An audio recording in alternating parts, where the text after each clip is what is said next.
Doctor ortho Ayurvedic oil and capsule. अब दर्द भी घुटने टेकेगा। यूपी टेट की आज से शुरू परीक्षा, 3 दिनों तक चलेगी परीक्षा। 60 जिलों में 16 लाख अभ्यर्थी होंगे शामिल। वाराणसी के दाल मंडी में 5 मस्जिदों पर पीडब्ल्यूडी का चला पीला पंजा। 5 मस्जिदों के प्रबंधन ने की ध्वस्तीकरण के लिए सहमति। कड़ी सुरक्षा के बीच मस्जिदों पर चले हथौड़े। राम मंदिर में कथित चढ़ावा चोरी मामले में अयोध्या में वकीलों का प्रदर्शन। चंपत राय, अनिल मिश्रा और गोपाल राव के खिलाफ मुकदमा दर्ज करने की मांग। पुलिस से धक्का मुक्की के बाद सिविल लाइन पुलिस चौकी तहरीर दी।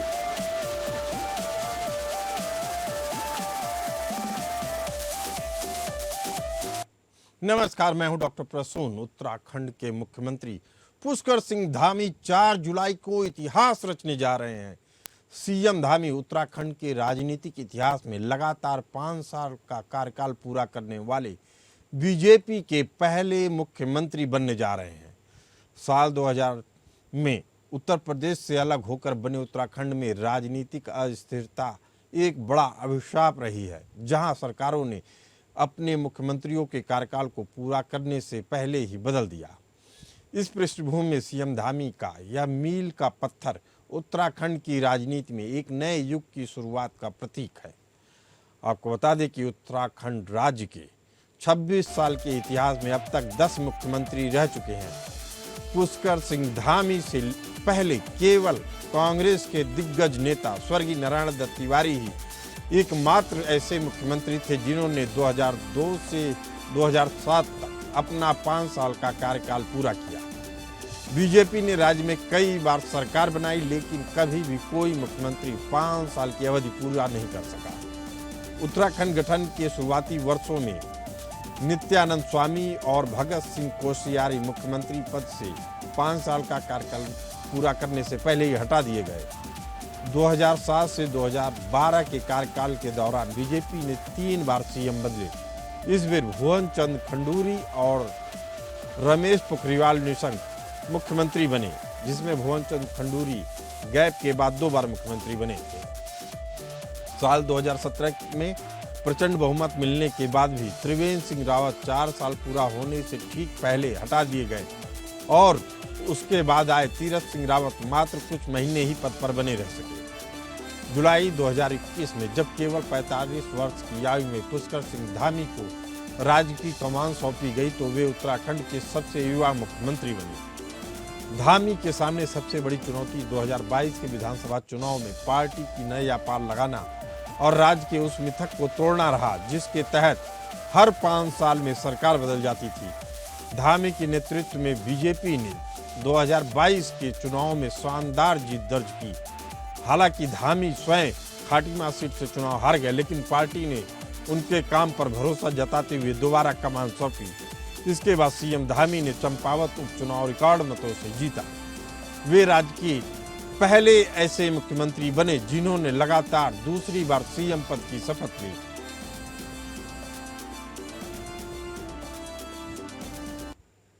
पुष्कर सिंह धामी द्वारा 4 जुलाई को पूरे किया जा रहे 5 साल उत्तराखंड की राजनीति के लिए एक टर्निंग पॉइंट है। जहां पहले उत्तराखंड को मुख्यमंत्रियों की प्रयोगशाला कहा जाता था, वहीं अब धामी ने राजनीतिक स्थिरता का एक नया मॉडल पेश किया है। उनका यह कार्यकाल साबित करता है कि यदि नेतृत्व के पास कड़े फैसले लेने का साहस हो और केंद्रीय कमान का हाथ उनके सिर पर हो तो अस्थिरता के किसी भी पहाड़ को पार किया जा सकता है। आपको बता दें कि उत्तराखंड सीएम पुष्कर सिंह धामी ने अपने इस कार्यकाल में न केवल अपनी कुर्सी बचाई बल्कि राजनीतिक स्थिति को और मजबूत किया। उत्तराखंड देश का पहला राज्य बना जिसने समान नागरिक संहिता विधेयक पारित किया। इसने धामी को राष्ट्रीय स्तर पर बीजेपी का फायर ब्रांड नेता स्थापित किया।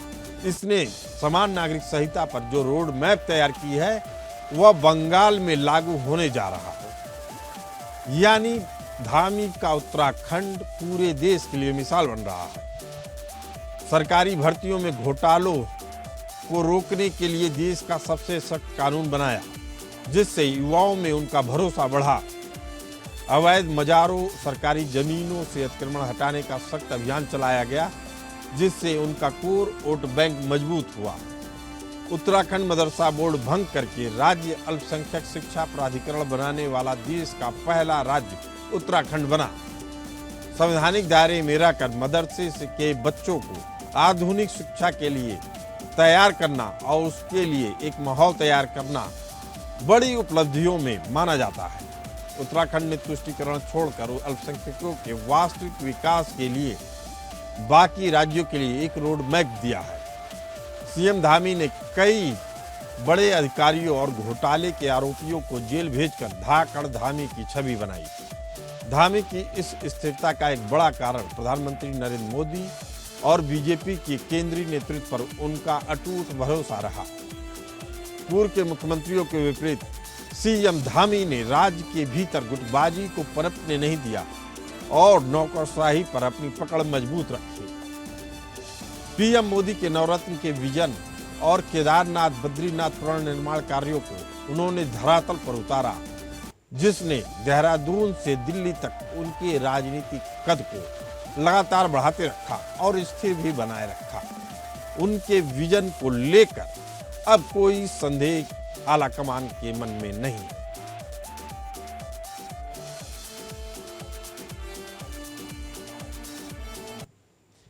इसी मुद्दे पर चर्चा करने के लिए हमारे साथ मौजूद हैं senior journalist doctor Sunil Kaushik, political analyst Rahul Talan और सुजाता पॉल जी, कांग्रेस प्रवक्ता। आपको बता दें कि राहुल तलान जी, पहला सवाल आप ही से। उत्तराखंड में बीजेपी पिछले 2 दशकों से कई बार मुख्यमंत्री बदले, जिससे उसे मुख्यमंत्रियों की प्रयोगशाला कहा जाने लगा था। क्या धामी का यह 5 साल का कार्यकाल उनके व्यक्तिगत कूटनीति और फैसलों की जीत है, या यह पूरी तरह से दिल्ली यानी केंद्रीय नेतृत्व की मजबूरी और इच्छा शक्ति का नतीजा है? राहुल जी। देखिए प्रसून जी, मैं एक बात कहना चाहूंगा कि पहली बात तो कि उत्तराखंड की राजनीति में किसी ने 5 साल पूरे कर लिए हैं तो ये एक बहुत बड़ी सफलता है। ये सिर्फ बात बीजेपी की नहीं है, कांग्रेस के शासनकाल में भी यही रहा है कि मुख्यमंत्री बदलते रहें और वहां जो क्षेत्रीय छत्रप है वो इतने मजबूत हो जाते हैं कि मुख्यमंत्री को भी कुछ नहीं समझते हैं। तो ये बीजेपी की पहले मुख्यमंत्री हैं जहां क्षेत्रीय छत्रपों को भी कंट्रोल किया गया है, चाहे उसमें भूमिका आप केंद्र की मान लीजिए या ये समझ लीजिए कुछ क्षेत्रीय छत्रप वापस कांग्रेस में लौट गए तो इस वजह से उतनी ज्यादा उथल पुथल नहीं मची है। लेकिन ये सही बात है कि पहली बार 5 साल लगातार कोई मुख्यमंत्री शासनकाल में लगातार रहा है और उसमें ऐसी कोई असंतोष की भावना पार्टी में नहीं दिखाई दे रही, क्षेत्रीय छत्रपों में दिखाई। राहुल जी, मैं आपको 1 मिनट रोकना चाह रहा हूं, कुछ बातें स्पष्ट हो जानी चाहिए।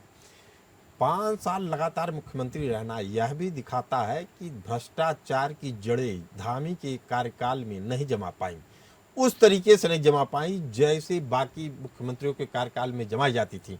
और मुख्यमंत्री बदलने के पीछे चाहे कांग्रेस की सरकार रही हो चाहे बीजेपी की, तमाम भ्रष्टाचार के आरोप लगते थे, जिसकी बात से केंद्रीय नेतृत्व सिरदर्द लेने के बजाय मुख्यमंत्री बदलने का ही फैसला करता था। इसीलिए उत्तराखंड की राजनीति, उत्तराखंड के विकास के लिए यह एक बेहद बड़ी चीज है। जी राहुल जी, अपनी बात पूरी करिए।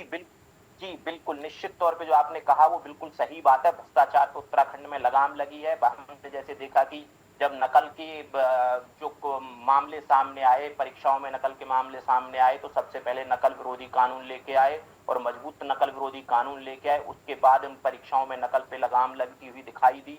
फिर यूसीसी लेके आए और फिर उसके बाद जो अवैध कब्जे थे जमीनों पे, उन अवैध कब्जों को छुड़ाने का भी एक लगातार काम कर रहे हैं मुख्यमंत्री। तो ये एक इच्छा शक्ति दिखाता है। दूसरी चीज, केंद्रीय नेतृत्व का कितना भरोसा है उनमें। देखिए बीजेपी इस वक्त बहुत मजबूत पार्टी है, सेंट्रल लीडरशिप बहुत मजबूत है और अगर उसके फैसले पे इस वक्त किसी में हिम्मत नहीं है, वो किसी भी राज्य के जो नेता हैं जो क्षेत्रीय छत्रप है कि वो उस पर थोड़ा भी सवाल उठा दें, तो जो बीजेपी का नेतृत्व का जो भरोसा है धामी जी पे, वो उसकी वजह से भी एक तरीके से जो क्षेत्रीय छत्रप है उनकी हिम्मत नहीं हो रही है कि उनके नेतृत्व पे प्रश्न चिन्ह खड़ा कर सकें। दूसरी बात कि वो लगातार काम कर रहे हैं, अच्छा काम कर रहे हैं, जिसकी वजह से स्थिरता बनी हुई है। अच्छा काम कर रहे हैं, स्थिरता बनी हुई है, लेकिन यह सवाल सुजाता जी से है। सुजाता जी, आप कांग्रेस नेता हैं, आपको लगता है कि एनडी तिवारी के मुकाबले धामी कहीं टिकते हैं और एनडी तिवारी के बाद लगातार 5 साल पूरा करने का रिकॉर्ड अब सीएम धामी बना रहे हैं। बीजेपी इसे स्थिरता और निरंतरता के नैरेटिव को स्थापित करने की कोशिश कर रही है। क्या कांग्रेस के पास अब इसका कोई जवाबी चुनावी एजेंडा बचा है? जी नमस्कार शुक्ला जी, नमस्कार मेरे को पैनलिस्ट को, आपके दर्शकों को। देखिए, ये मुझे बेहद ही हास्यास्पद इसलिए लग रहा है क्योंकि भारतीय जनता पार्टी के अंदर जो सरफुटबल चल रही है और जिसको देखने की हमारे को जरूरत ही नहीं रह गई, क्योंकि भारतीय जनता पार्टी के नेता आपस में लड़ रहे हैं। अगर आप त्रिवेंद्र सिंह रावत जी को देखिए तो वो सवाल उठा देते हैं खनन के ऊपर, और खनन माफिया एक बहुत बड़ी दिक्कत हो रखी है उत्तराखंड के लिए। और जब संसद में वो सवाल उठाते हैं तो पूछना चाहिए कि आखिर किस पर सवाल उठा रहे हैं वो। जब अरविंद पांडे जी सवाल उठाते हैं पुलिसिंग पर, एडमिनिस्ट्रेशन पर और तमाम तरह की बातें अपनी सरकार पर, तो उनसे पूछना चाहिए कौन सी सरकार के बारे में बात कर रहे हैं। जब दिलीप महंत अभी कुछ ही दिन पहले बैठ के नारे लगा रहे थे अपनी पार्टी के खिलाफ, मुर्दाबाद के नारे लगा रहे थे, वीडियो वायरल है, चेक कर लीजिए।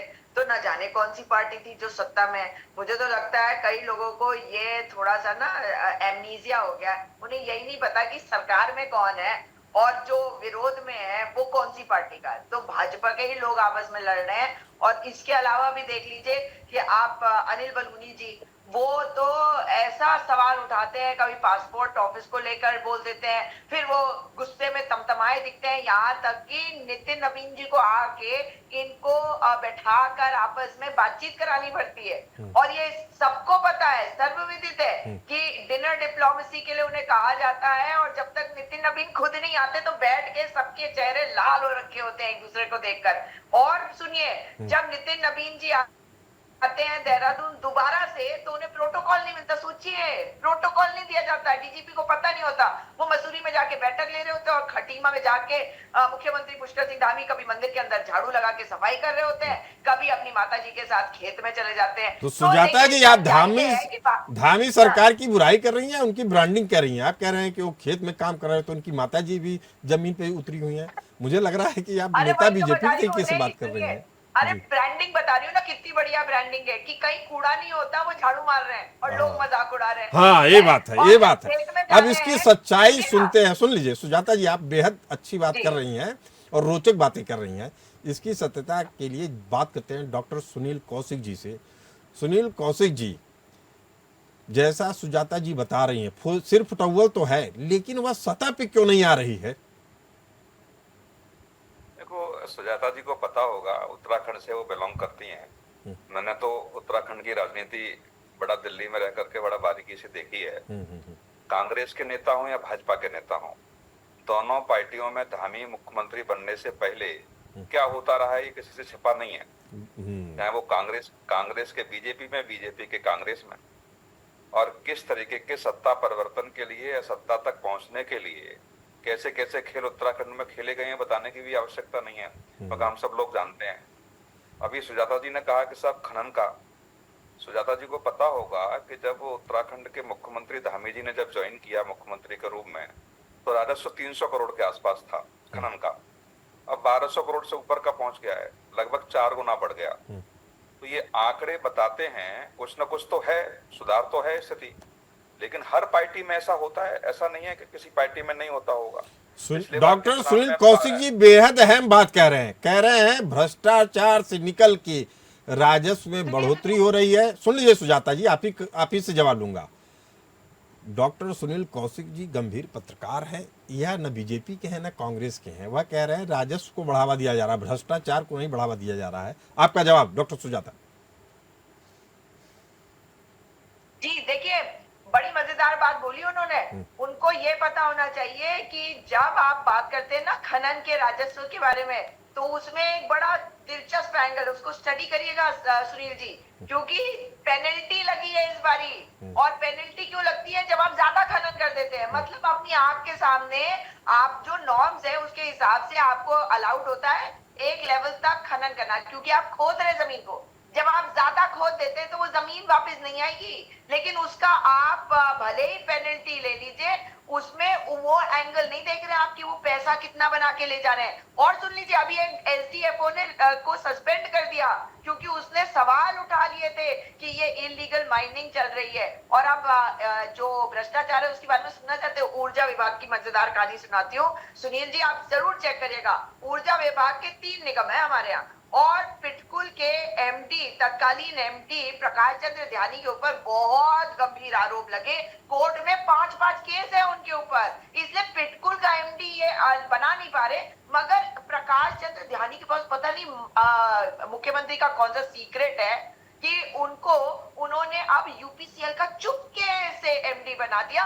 और जैसे ही बाहर बात आई तो खबर ये भी आई है कि जिन लोगों से ये प्रक्रिया की बातें बाहर आ गई थी कि ऐसे इनको बनाने की कोशिश करी जा रही है, उन्हीं को सस्पेंड कर दिया गया। अरे भ्रष्टाचार की तो कोई सीमा ही नहीं है। अरे मुख्यमंत्री पुष्कर सिंह धामी जी से पूछे कितने लोगों की हत्याएं हो जा रही है, और सारे जो हत्याएं है ना बड़े कमाल के। पुलिस वाले जैसे ही पकड़ते हैं, जैसे ही हत्या होती है वैसे ही पकड़ भी लेते हैं, लेकिन जैसे ही हत्या होती है वो ये बता देते हैं कि हत्यारा जो है उसका क्रिमिनल रिकॉर्ड है कई सालों का है। 10 मिनट में बता देते हैं, मगर वो घूम रहा होता है देहरादून में और घूम रहा होता है उधम सिंह नगर में। तो लेकिन सुजाता जी, इतने सबके बावजूद धामी की साख अभी भी उस लेवल पे है जिसका मुकाबला करने के लिए कांग्रेस के पास कोई चेहरा नहीं है। चर्चा कर रहे हैं सीएम धामी की एक और रिकॉर्ड की। यह रिकॉर्ड इसलिए भी अहम हो जाता है चूंकि उनके कई फैसले देश के कई राज्यों के लिए मिसाल कायम कर रहे हैं, जैसे यूसीसी लागू करना, जैसे अल्पसंख्यकों के आधुनिक शिक्षा के लिए प्राधिकरण की स्थापना करना, यानी बाकी राज्यों के मुकाबले कानूनी तौर पे, संवैधानिक तौर पे चीज़ों को स्ट्रीमलाइन करना। इससे कैसे किया जाए इसके लिए एक मिसाल बन रहा है उत्तराखंड। लेकिन इस पर कुछ ऐतराज भी हैं। सुजाता जी कह रही हैं, कांग्रेस प्रवक्ता सुजाता पॉल कह रही हैं कि तमाम भ्रष्टाचार अभी भी हैं लेकिन वो दिख नहीं रहे हैं, जबकि उत्तराखंड में इस चीज़ को लेकर बड़ी चर्चा है। सुजाता जी, अगर धामी के मुकाबले, अब चुनाव सिर पे हैं, धामी के मुकाबले कांग्रेस का कोई चेहरा है, सीएम पद का कैंडिडेट है, तो वह कौन है? सुजाता जी। देखिए, कांग्रेस पार्टी में तो इतने चेहरे, मैं बड़े नेताओं के नाम गिना सकती हूँ, लेकिन आपके पास भाजपा का कोई भी नाम नहीं होगा। और मत भूलिएगा कि मुख्यमंत्री पुष्कर सिंह धामी एक हारे हुए विधायक है। और कमाल सुजाता जी सुन तो लीजिए मेरी बात। एक बड़ा प्रश्न ये है कि एक कार्यकर्ता को भी बीजेपी में मुख्यमंत्री बनाया जा सकता है, प्रधानमंत्री बनाया जा सकता है, गृह मंत्री बनाया जा सकता है।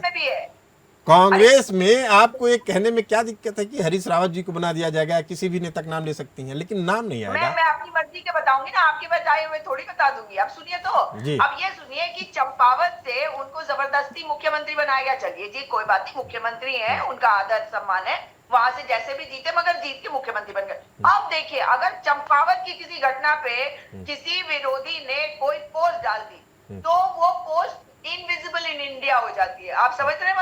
मतलब इनविजिबल टू द वर्ल्ड नहीं होती, खाली इंडिया, मतलब उत्तराखंड और भारत के लोग ना देख सके। और इसीलिए ये बात समझ में आनी चाहिए कि जिस क्षेत्र से वो आते हैं वहां पे कितना असंतोष है। वहां पे एक बेटी के ऊपर गैंगरेप के आरोप जब लगे तो उसकी सारी वीडियो, कोई भाषण दे रहा उसको भी हटा दिया इन्होंने और कह दिया जी। सुजाता जी, चूंकि इस मामले में मेरी दिलचस्पी बनी रही, सुन तो लीजिए आप, चूंकि अगर एक अंकिता भंडारी का नाम लेंगी तो उस पर सबसे बड़ी मांग थी कि सीबीआई जांच हो, उसकी जांच का आदेश दे दिया गया। चूंकि मैं इस मुद्दे पे बहुत गहराई से जुड़ा हुआ था, उत्तराखंड क्रांति दल इसके लिए एक आंदोलन की, लेकिन सीबीआई की जांच कराना एक सबसे अहम मुद्दा था। धामी ने इसकी मंजूरी दी। सुन लीजिए मेरी बात, बाहरी बनाम अंदर के लोगों की बात होती थी। चूंकि जमीनों के रेट बढ़े, किसानों को अच्छा मुआवजा मिला, किसानों को अच्छा मिला, वह मुद्दा भी खत्म हो गया। केदारनाथ, बद्रीनाथ, धार्मिक पर्यटन के जरिए लोगों को रोजगार मिल रहा है, नई दिशा मिल रही है।